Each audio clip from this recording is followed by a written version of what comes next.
Okay. Here we are for the last debate of the year and the third in the series, The Activist Museum Going Deeper in 2022. I'm very pleased today to welcome Antonio Cazorla-Sanchez and my good friends Vassiliki, Sakka and Fenia Lekka from Greece.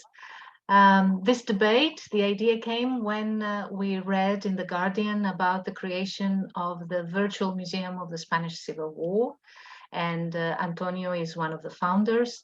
And then thinking about traumatic recent pasts in our histories, I thought it might be a good idea to pair Antonio with colleagues from Greece, which is another European country that went through a civil war in the 1940s. Thank you so much for accepting our invitation. It's a big pleasure to have you with us today. Thank you. Perhaps I will start with Antonio. Antonio, I have to say that I was very shocked when I saw, it was I think 3 years ago, Almodóvar's documentary, The Silence of the Others. Yes. Because before that, I had absolutely no idea of the Pact of Forgetting, which was a law in Spain. And I was very surprised and shocked to see young people being interviewed for that documentary and having no idea that a civil war had happened in their country. So my first question for you would be, what do you think brought this consensus regarding a law about the Pact of Forgetting, and how has it affected the Spanish society?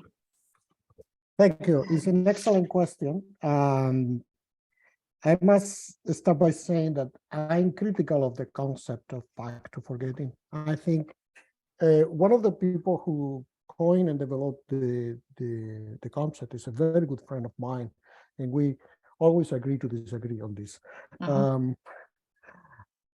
Why I don't like the concept? I think that the concept of Pact of Forgetting traditionally has been debated in two groups. The people who say, yes, there was a pact to forget what happened during the Civil War and the Franco dictatorship, and other people who said, no.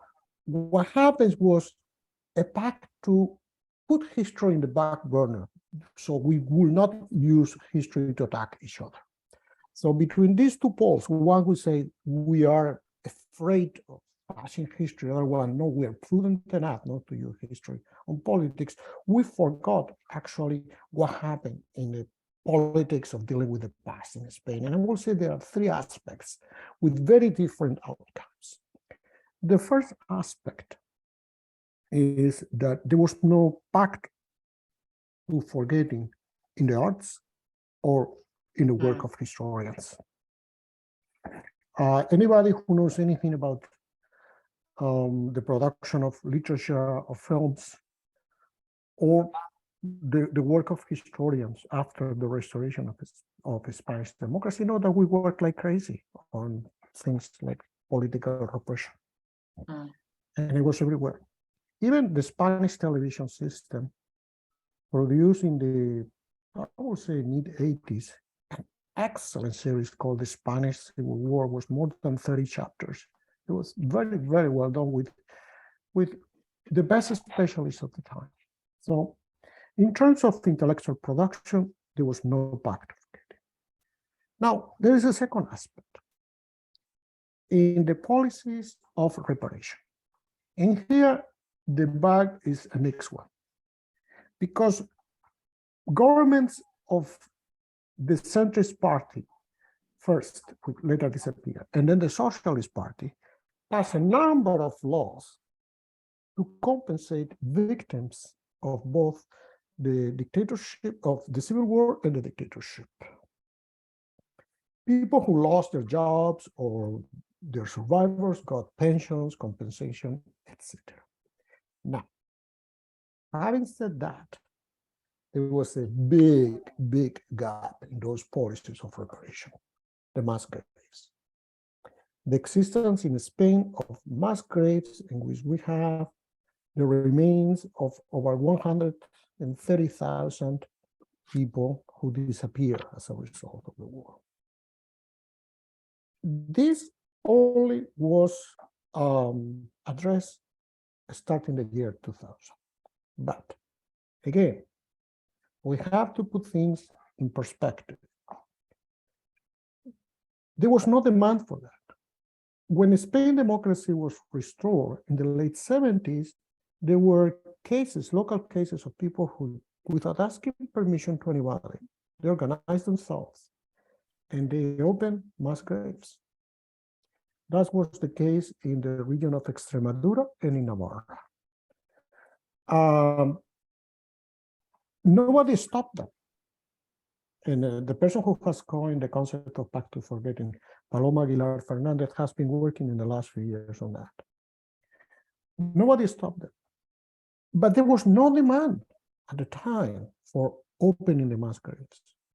When in the year 2000, a group of private citizens opened the first mass grave, they suddenly opened something that has been both repressed but also neglected in our collective consciousness, the existence of such mass graves. What happened in the next years is interesting because finally, the socialist government comes back to power in 2004. And finally, in 2007, this government passes a law called, commonly called, refer as the name is, technical name is different, the Historical Memory Law. And yes, this law has a problem because it doesn't actually commit the state to open those graves and identify the remains. But it meant that at least there was public money to do that. If a private association requested money, the government would do. When the conservatives come back to power in 2011, they stopped that. They said they were going to abolish the law. They did not. They just defunded it. And now, most recently, the socialist government, the new socialist government, passed a law which is more ambitious than the previous one, which is the Democratic Memory Law, which now is the state that has the main responsibility for opening the mass graves. Okay. So in that sense, we have a mixed bag, and what I call the politics and policies of reparation. The third aspect is the one in which the results are hugely disappointing, and is in terms of public history. The teaching of that cargo pass to the general public. Yes, there was this television series that in the public television were broadcast in the 80s that addressed that, but not much more. In the school curriculum, the problem is that the civil war and the dictatorship is left always to the end of the academic year, and more often than not. Typical. I remember that from school. Yeah. It's not taught. Yeah. And then there's the issue of museums. Yeah. We have had a lot of exhibitions. That's no problem. But the problem is the centers of references that museums are supposed to be. And there are no museums dedicated to the Spanish Civil War until very recently. And the very few which are created are local museums with very specific target. So there is no national museum of the Spanish Civil War. But again, let's put that in context. Spain is a country allergic to history museums. Let me interrupt you just there to make a bridge to Greece. As I was listening to Antonio talking, I thought of how do I know about the Greek Civil War? And it's mainly through cinema and the stories told in my family. And then more recently through literature. So I was going there. I was going to Greece, actually. You were going to Greece. I was going to Greece. Now, so what is the problem here? Well, the problem is, among others, but the main one, that civil wars fit very badly with national narratives. Yes. Yeah. They question the nation. You go to France, for example, and there are over 100 museums of World War II. But they fit very well the national narrative. France is unfairly attacked by the Nazis, is occupied, people resist, people liberate themselves, France is liberated again, France is great. Well, they don't talk that much about Vichy and cooperation and all that. That is no. But then which European country has museums dedicated to Civil War? The only country that has significantly introduced the topic of Civil War in their museums is Ireland, for a very simple reason. Both sides of the very small Civil War that caused about 1,500 victims, both sides have the same objective. Yeah. But when we're talking of two completely opposed social political projects, like in Spain in the Civil War, in Greece in the Civil War, in Finland in the Civil War, no state is interested in promoting that type of knowledge. Even in the United States, there are museums, many museums about battles of the Civil War, but the only national museum of the American Civil War just opened about 5-6 years ago in Richmond, in the old capital of the Confederacy, and it's a very small private museum. There's no national museum of the American Civil War either. Yeah. It's not the same to go and study a battle in which everybody is heroic and this guy charged, another one killed him, and they tell the beautiful story. Everybody is noble in the battle. But to go into the murky waters of why the Civil War, what happened behind the lines, all of that, nobody wants to talk about that. Yeah. So Civil Wars belong to what it has been called difficult history, history that the states have no particular interest in promoting. History of colonialism, for example. Yeah.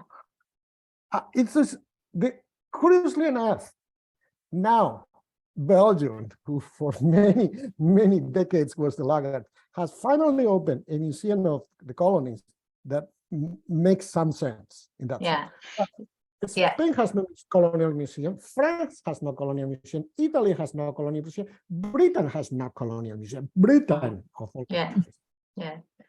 So, yeah, with this introduction, very good introduction that Antonio gave to us, referring also to other countries that had civil wars. Kiki, maybe my first question would be to you, because for most of us, perhaps the first source of information besides the family is the school. Yes. How has Greece dealt through its schools, through its formal education with the Civil War?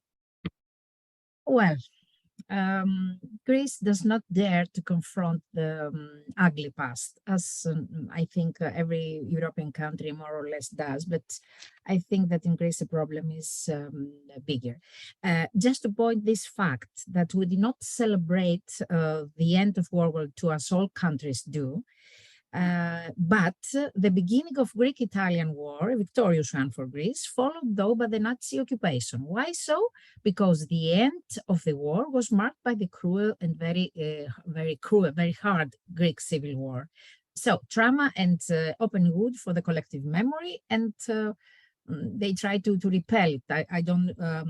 This is a collective attitude towards them.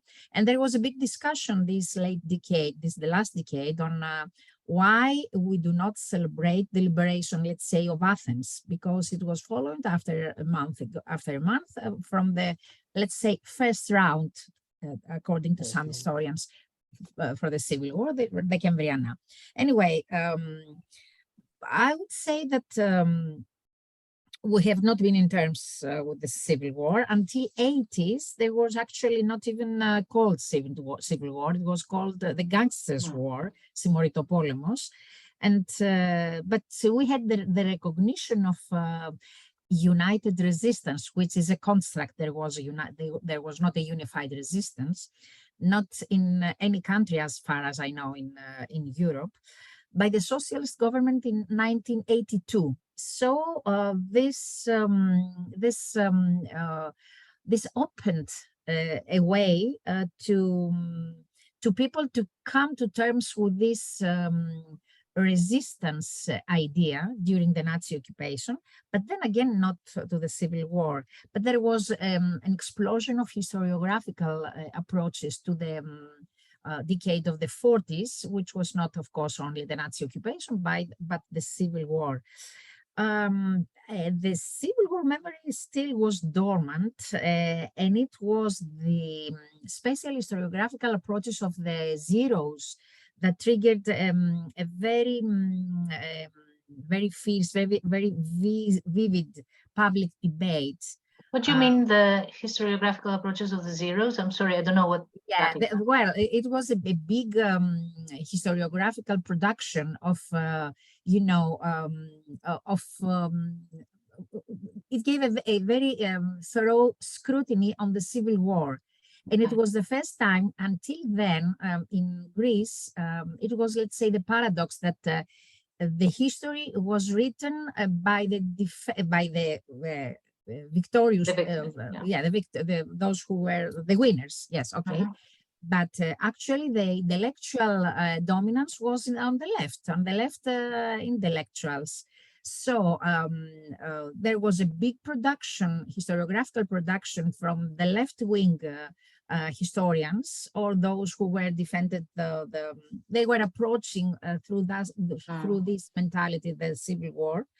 And there were the first approaches on, let's say, red terror, which actually was like you know, this kind of shift. There was a lack of balance. And of course, this was something that, how can I say, polarized the whole situation. And there was a huge, a great public debate through the respectful then newspapers like Vima and Kathimerini and Tanea, which are not very respectful nowadays anyway. And there were first attempts at the time of justification of the Nazi collaborators. That's what triggered all this kind of debate. Yeah. And but it was not until 2010, when the economic and socio-political crisis burst, that the public discourse again was on civil war. And the vocabulary of the past was revived, like collaborators, traitors, doxology, according to the, depending on the political attitude towards the current politics and you know, the attitude of the Germans towards Greece and all this kind of. Do you think we could concentrate on the school? Yes. Because the debate was carried, that was my point. The debate, this debate was carried on schools where the Civil War was actually a non-existent topic. So the kids were repeating this vocabulary without knowing what they were talking about. And that was a big challenge to teachers. So that they had to improvise in order to discuss these topics. Now, what about the curricula? Of course, like Antonio said, all this kind of subject was left to the last month of the school year, which was never enough. So they never talked about that. But even in the school textbooks, there were like a paragraph on Civil War, while it was an ugly Civil War, but it was, it backlashed Greece and all this kind of stuff, but we surpassed it. And it was only again in the 80s that there was like a shift on the books. Maybe you had these books. Yeah, probably. Maria. Yeah. In secondary school, yes, that there was in Lyceum, the upper secondary school, there was a big reference, but then again the curricula didn't dare to approach the Civil War in terms of, you know, multi-perspective approaches, both sides, all this kind of stuff. And but it's not only with Civil War. I mean, the big trauma in Greece is Asia Minor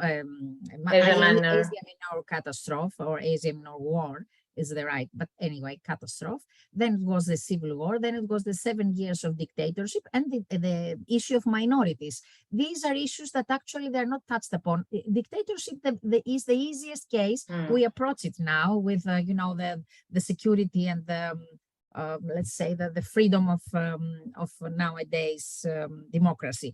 But actually there is the curricula, history curricula in Greece are very, very conservative, very, very descriptive, very tight. And though teachers are rather free in class to do projects or whatever, in upper high school there is a very tight nowadays program of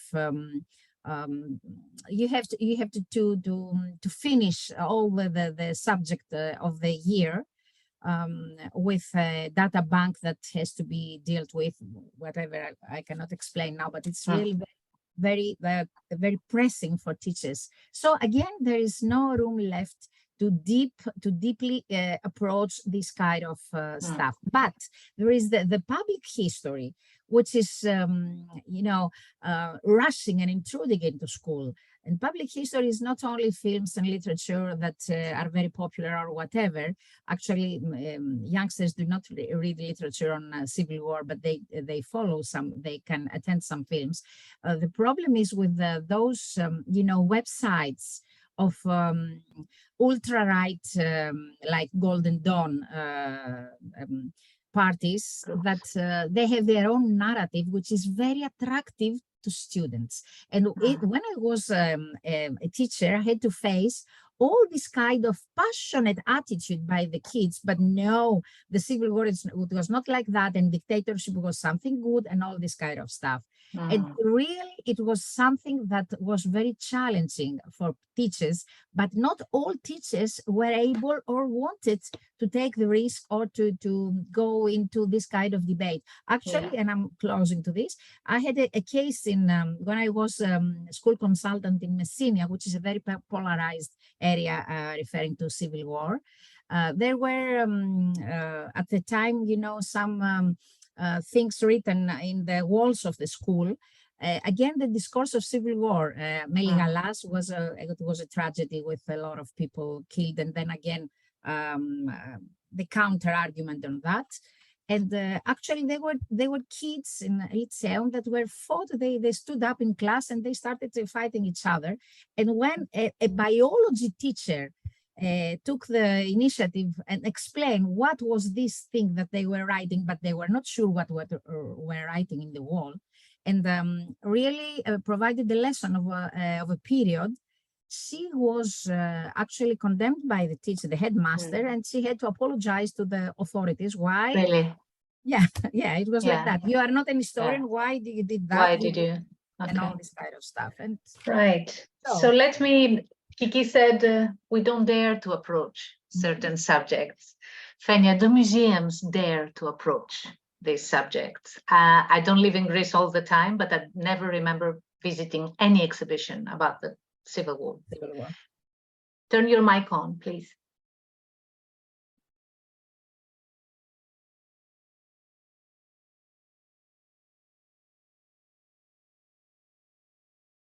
Φένια στην οθόνη μόνο.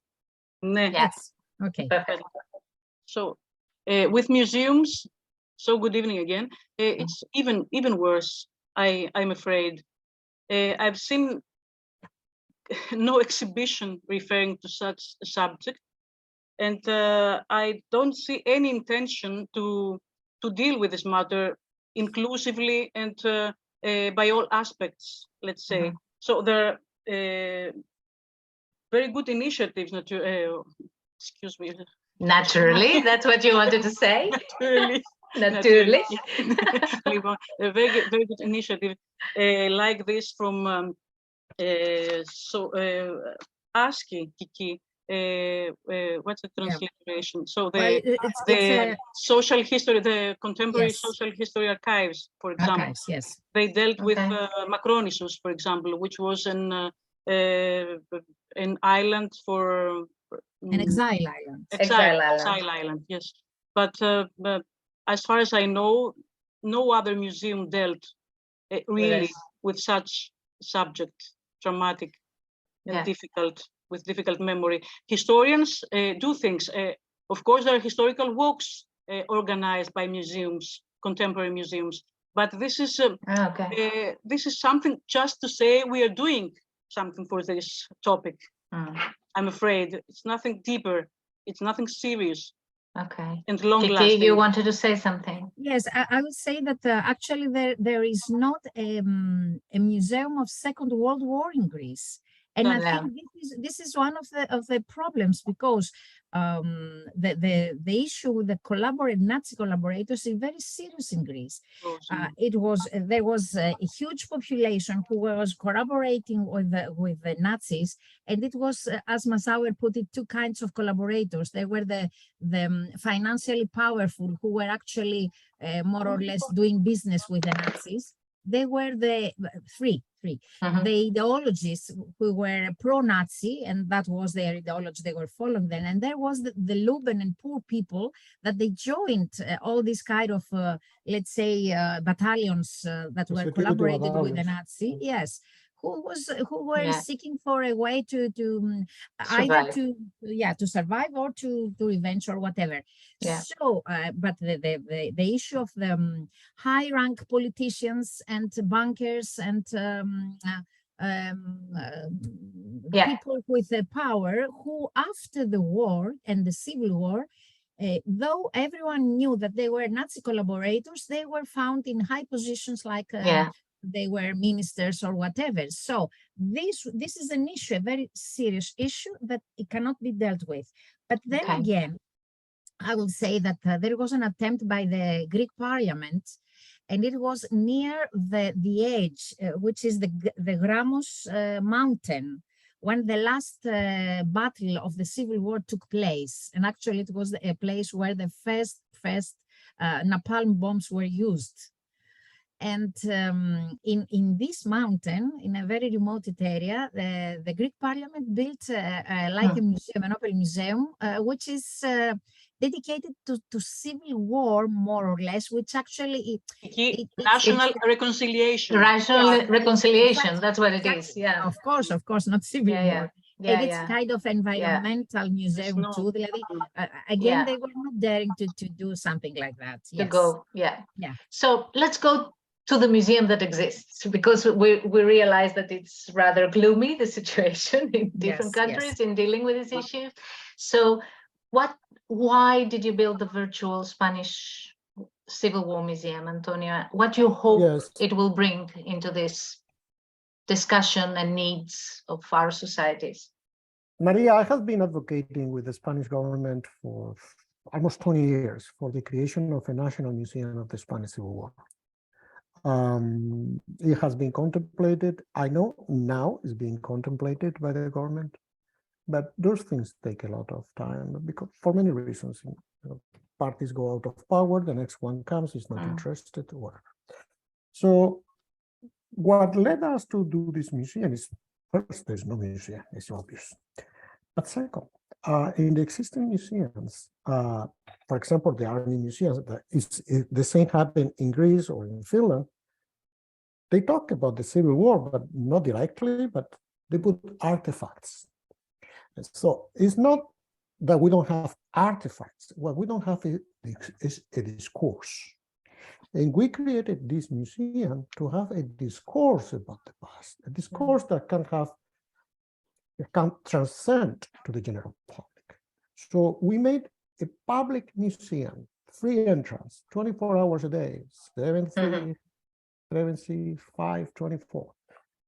Everybody can come and see a discourse. And the approach that we took is a discourse from below, because as it was obvious in the contributions by my two esteemed colleagues a moment ago, from the ideological point of view, everybody has an opinion of the war. But from below, from a social and cultural history, this is where private memories, like the ones that you have in your family or in my family, fail to connect into a big narrative. Yeah. So we are building a narrative in which people's individual memories, experience, family traditions, etc., can be inserted in a bigger narrative, which is dominated by two pillars. One is democracy. That we don't put democratic value at the same level as other values, I'm sorry. And the second one is humanism. We believe that everybody's pain counts. So in these two pillars, I think we can build an inclusive narrative in which most people will feel comfortable. And if they are not, well, they can click out of the museum. They have their reasons. And even if it was not virtual, they could always go out. But it was free. It was free. They will not have. They will have no regrets. There's always a discomfort. There's always a feeling of, you know, I mean, we need to deal with it. There's nothing wrong with that. When we are Yeah. dealing with things like slavery, colonialism, war, repression, violence against women, there are people who, for different reasons, they're going to feel uncomfortable. We don't have to force them. We don't have to force them to confront. They can always wake out, because it's part of the experience of being human is to be free. And we don't have to force them. But that doesn't mean that they are going to put a veto on us to explain that. Yeah. And what has happened in Spain and in Greece and in Finland and in Ireland, but in many European countries, in Italy, in France, etc., is there has been a veto of the political power over what discourse is going to be out there. What could be said, could not. The other day I was at Les Invalides in Paris. That museum, military history, has huge problems. But just to tell you too, at the end, it ends with the liberation of France in World War II. There is no Algerian war, there is no Vietnam War. Doesn't exist. So we are, as a group of volunteers, humanists, we can do whatever we do with our professional and political values, which I stated before, humanism and democracy, with no political control, with no national agenda. It's a social history built from below. Fenia is still having some technical problems. I hope she can join us again. I would like to open the discussion to other colleagues and friends who are here with us today. But before that, a quick question to both of you. What is your biggest hope at this moment regarding this issue? What would you really like to see happening?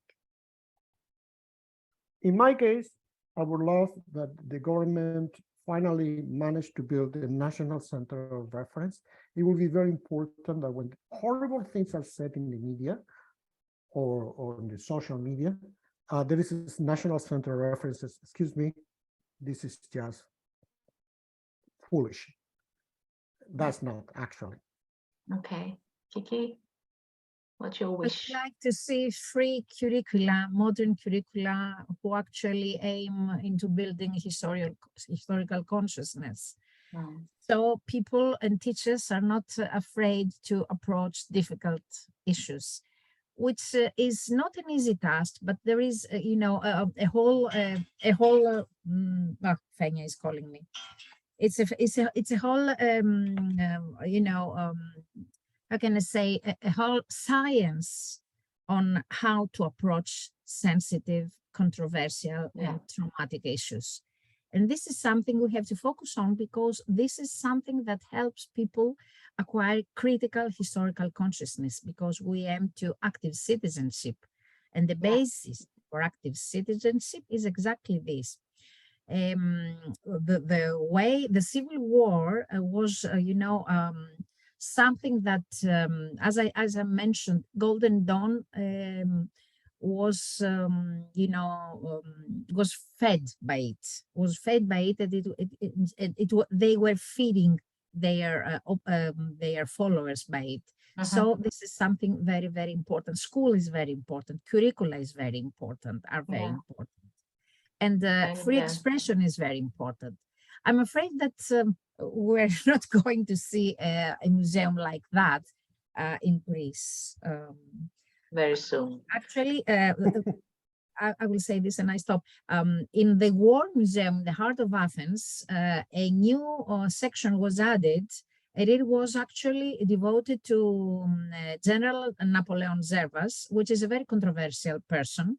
In the resistance, he was fighting in the area of Epirus, but then again, he was fighting again Hellas, which was the biggest resistance movement.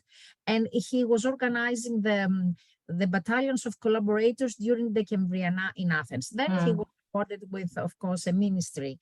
And Kiki, can I ask you to quickly say what the Cambriana is? Because we have colleagues from all over. It was exactly after the liberation of Athens by the Nazis. The Greek government was staying at the time during the war in Asia, in the Middle East. Yeah, And there was Yes, in Egypt, and there was a government of built by those who were by the resistance movement. They came together, and there were, of course, huge demonstrations welcoming all this liberation, and of course demanding the punishment of collaborators. Well, then it was, of course, it was at the beginning of the Cold War, and this is the big picture. It was the end of war, and the spheres of, how can I say, of influence were very clear, and there was a very strong leftist movement in Greece. And then Churchill intervened and said that Greece should stay there. They said 70,000 soldiers, British soldiers in Greece, with the order to act as in a colony. And it was a big demonstration demanding, elections and things like that. They were, how they say, spiners? No, snipers. They hit people, and they were a lot of dead. And there was actually, it burst, a battle, the Battle of Athens, as they said. When it was the ultra curious and peculiar phenomenon that British soldiers were fighting along with Nazi collaborators towards the leftists. They took them out of prison. They took the security, battalions out of prison to fight against the communists in the street of Athens. So I thank you both, and I would like to ask our colleagues and friends who have joined this discussion if they want to turn their cameras on, whoever wants to turn their cameras on, and if you would like to intervene, ask a question, make a comment, please do. Now it's the time. Yes, Marta, please.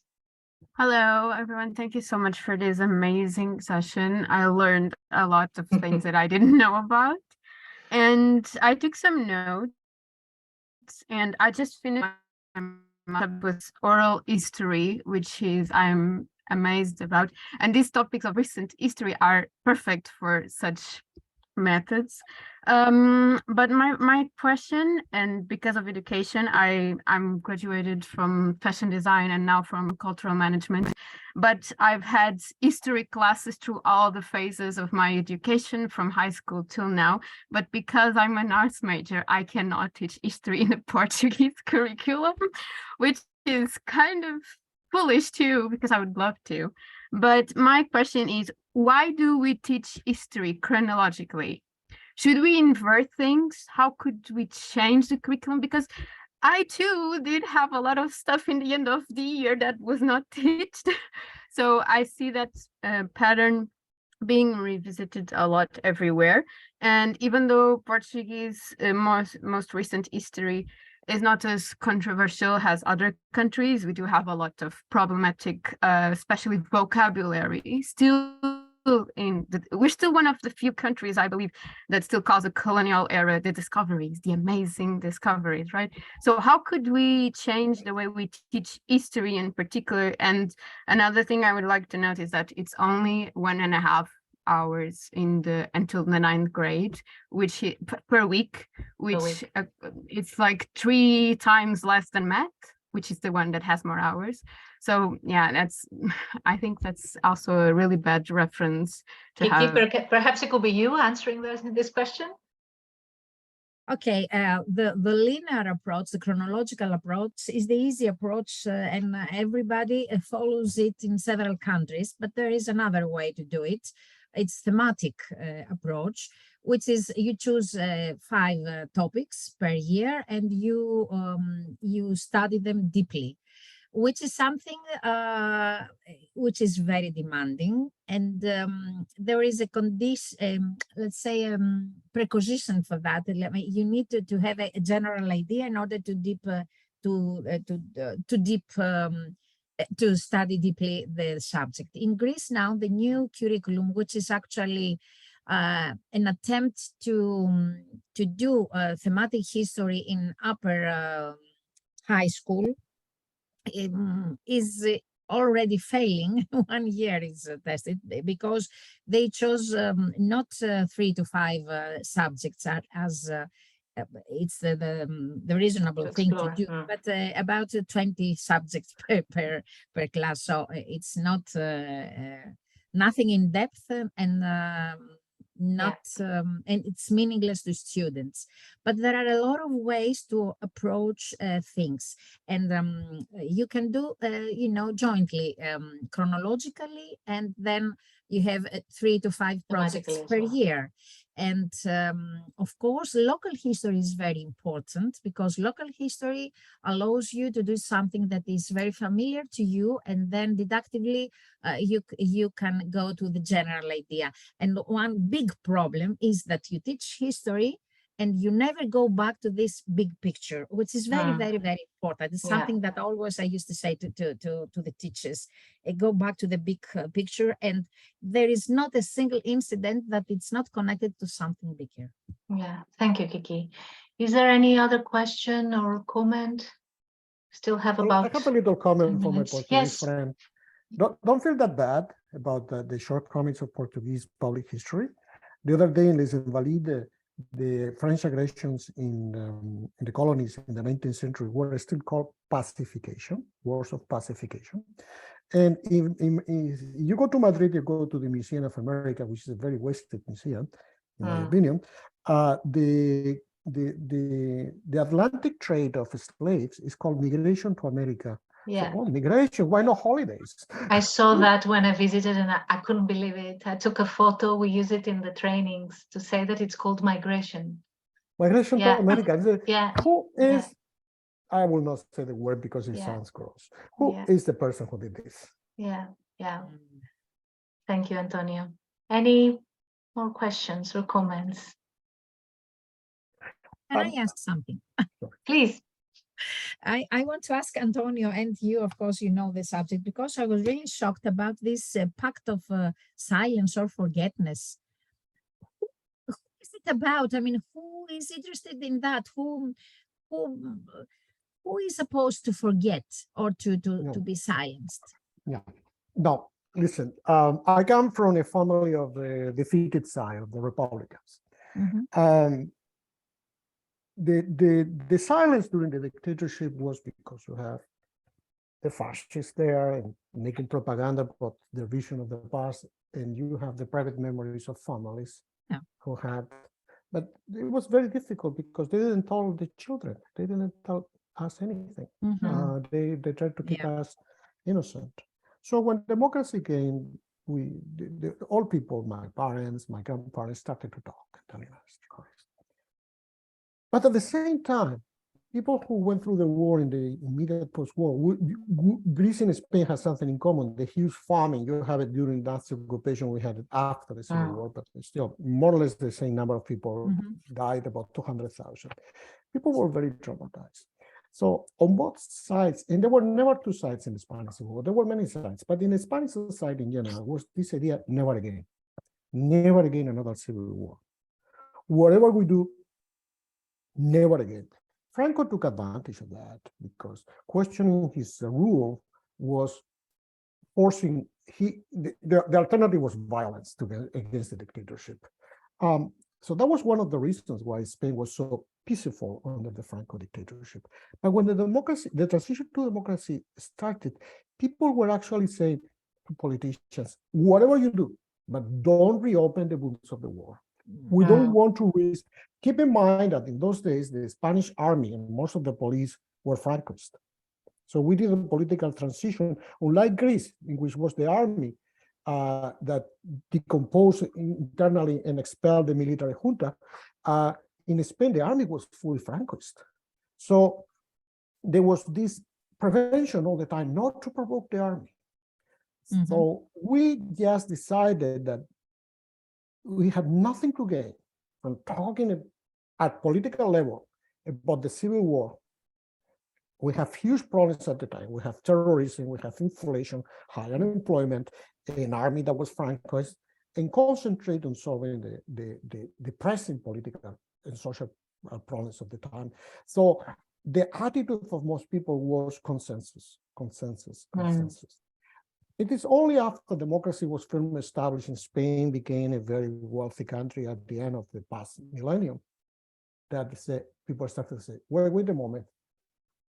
In such and such places, they are opening mass graves, and we have hundreds of thousands of people here. This is a shame. But also has to connect with a shift in the mentality in the West towards the victim. We went from the Cold War vision of ideologies and who won, and to win was important. And then towards the end of the last millennium, we started to think more about the victims, regardless if they were the winning or the losing side. It has a lot to do with the evolution of the concept of the Holocaust, etc., etc. But in Spain, we became more concentrated on the victims. Do you think this kind of consensus that on one side, you can understand that people need to, there is a moment where you need to leave things behind and move on. But can we actually move on if we let things, go? Yeah. But we did not. Can we move on if we forget? But we did not forget. As I said, not in art, not in our production, not in policies of restitution to people. What we moved on was on talking about the criminals. This is what we did not move on. Okay. Yeah. Talking about the criminals, the crimes. We all did work on repression. When I started, it was very difficult to get into the archives because still the people who controlled the archives in the 80s came from the old regime. The archives were badly organized, but we started publishing about repression within very few years after Franco's passing. But to make that a public policy, this is what has become difficult, particularly because the conservatives in the last 30 years have moved to the right in Spain. We went from having the main right-wing party was a center-right party, truly, the Unión de Centro Democrático, to have the Partido Popular, which is a very right-wing party in those matters, ultra-liberal and very conservative, and they pamper to the far-right voters of Vox. That's a very complex situation. Yeah. Susanna, you wanted to ask? I'm sorry. Sorry, one thing in education, the last few years, the curriculum has been changed, and those students who do humanities, they study the Civil War. Okay, thank you. Susanna, you wanted to ask something or not? I understood wrongly your gesture. No, okay. Anyone else? We have time for one last question. We have about 5 minutes to go. So let me ask again. Okay. No, please, yeah. I was going to say that I was recently at the deputy minister in charge of democratic memory. I was talking to him recently and to the specialists who are conducting this campaign of unearthing the bodies. In Spain, in the last 20 years, we have recovered 10,000 bodies. According to the man in charge of the project, there are another 10,000 bodies more that can be recovered, and that's it. That's the end of the story. Of those, only a third is going to be identified. The rest, over 100,000 people, are going to be missed forever. And we know their names because now we have databases with all the names, but we don't have the remains, and we will not have the remains. Yeah. Maria, in order yes, sorry, I was just wanting to say something because we mentioned a lot you mentioned a lot the expression collective trauma, and if we think on an individual level, an individual can't move on by forgetting their trauma. They have to deal with it, maybe with time, maybe they need to stare at it for a few days, few months more. I think we need to do the same as a society. We need to deal with the problems, because if we keep on carrying the emotional baggage, it's going to blow on our face collectively, which is 10 times worse than individually. So it just started to feel like your questions, Maria, it started to feel like a therapy session. So I do feel like we need to approach it collectively that way, as we were dealing with an individual with a trauma, because a traumatized mother is very much likely to traumatize their child and for the story to repeat itself again and again. So I don't think we can forget and move on. It's not as easy as that, unfortunately. But but the problem is with society. The Spanish Civil War happened 70 years ago. So most of the people who went through it in the first year of Franco, they're dying. In Spain, there are a lot of people who are traumatized. but Spanish society is not a traumatized society. Most people did not live that. So when I was talking of trauma, I was talking of the generation of my parents and my grandparents. But I personally, I'm not particularly traumatized. I have friends who come from the other side and no problem at all. But for me, it's a question of honesty, I believe, I personally am not a particularly religious person, but I believe that knowledge will make you free. And I believe in knowledge. Yeah. Kiki, do you also Yes, want I to would add? like to say, yes, no, not to ask, just to answer To to add. the question, are we allowed Yeah. to forget? By no means, we're not allowed to forget. And I totally agree with Marta. Trying to comprehend and interpret does not mean oblivion, or does not mean that we forget. We're not allowed to forget. And this is the ethical dimension of historical thinking we're talking about. Yeah. I mean, it's more or less what Antonio said about crime, criminals, all this kind. The ethical dimension means that you have to deal with the causality of all this topic, of all this subject. Civil war is something to be studied, dealt with, and approached in a special way, using analogies, using you have to make people empathize with this, and this is not a question of if we are personally traumatized, Antonio. Meta memory. I mean, I carry the trauma of my parent, and I'm talking about that. This is what meta memory means and does to us. Okay. So since we have the pleasure of having Fenia back with us, let me ask a last question and we close. Maria, may I just say something? Yeah. Please. Sorry. Yeah. It's just, it has to Fenia, do wait with just a bit. Yeah. So, because I've been listening and I am with Marta, I think we need to, there are wounds in societies that maybe we don't live as a trauma because it was not directly lived by any of us, but they are still a trauma that we need to address. And actually, I would just share that in the museum where I work, we had very recently an exhibition on post-memory of colonial relationships. And the post-memory is actually this, it's just how to address a traumatic memory that it's not yours, but it's from your loved ones. And you still need to address it in any way and overcome it in a way. So I believe that we should find other ways to come together and work on these, because we are carrying all these memories and these traumas in our back, sometimes without knowing exactly what we are carrying. And so thank you, just share. Yeah. Yes. Fenia, if you can connect your mic, I wanted to ask you, I cannot hear you. You cannot activate your sound. Your mic. Yeah. Oh, I will share with you my PowerPoint. That's the only thing I can do for you. What I wanted to ask is something I asked Kiki and Antonio a little while ago. What is your biggest wish in what concerns the subject we're discussing here today? What would you really like to see happening? And this is how we're going to close. So more oral testimonies in museums, oral history archives, and exhibitions, many exhibitions, which discuss all these issues, but equally and equally in a democratizing way. I mean, not with exclusionism. Okay, great. So thank you all so much again. It was a very good discussion, and I learned, just like Marta, I learned so much more. And if you can, I know it's not on any live, one of those streaming platforms, but Almodóvar's documentary, the Silence of Others, is really, really good. Try to find it. Yeah, I know. And Fenia, right? Yes, we have a problem in Greece with the distribution of this film. Okay.